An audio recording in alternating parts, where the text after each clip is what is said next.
After outlining and protecting our subject by lining in, the next thing we need to do is lower the background, and I'm going to show you an efficient way of doing that.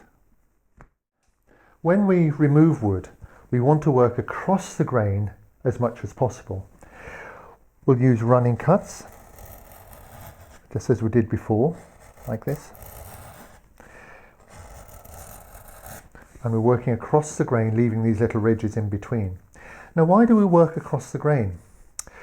Across the wood fibres? Well, the reason is, if we come to the side here, often we're working on the front, but we don't know what's going on underneath the wood. The fibres could be rising up like this.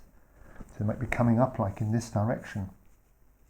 In which case, if I was to cut along here, I'd pull those fibres up, be working against the grain. Or they could be going in this direction. I really don't know, especially something that's more deep or three-dimensional.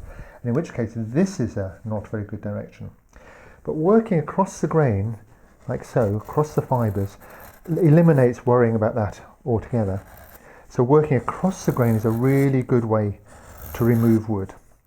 So, as before, with these running cuts, I'm going to try and keep my corners clear.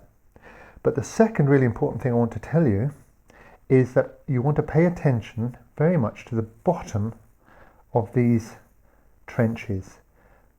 It's very easy to think about these ridges, but in this case they don't matter. They're going to be removed. But the bottom of this cut is more or less on the surface I want. So this down here is wood that I'm going to be leaving. Not this is being removed, but this. So as you're working, and even if you're working with short scooping cuts, it doesn't matter, make sure that this bottom of the surface lands on just above where you want the bottom surface to be, in this case the background.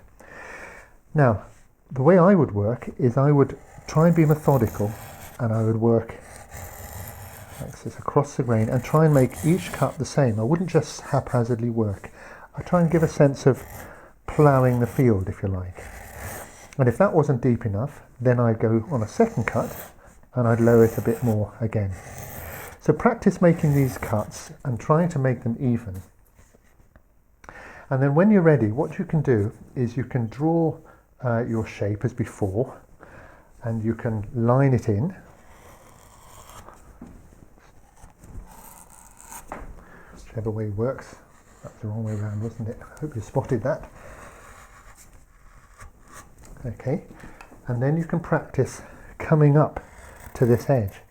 Now what will happen is that when you get here, you'll tend to bump into it. You don't want to do that. So when you come here, you can do this little rocking through the cut. So we've got this rocking cut just to even that out. So just as you get to the end, rock it, or perhaps you can just turn the tool a little bit, control it, and don't bump into the carving.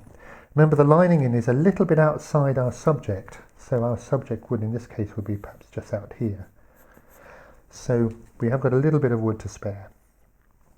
So line that up and practice just making these cuts, coming up to a subject and stopping. And try and get a sense that all this here is all at the same depth all the way across. Use your eye to eye it through.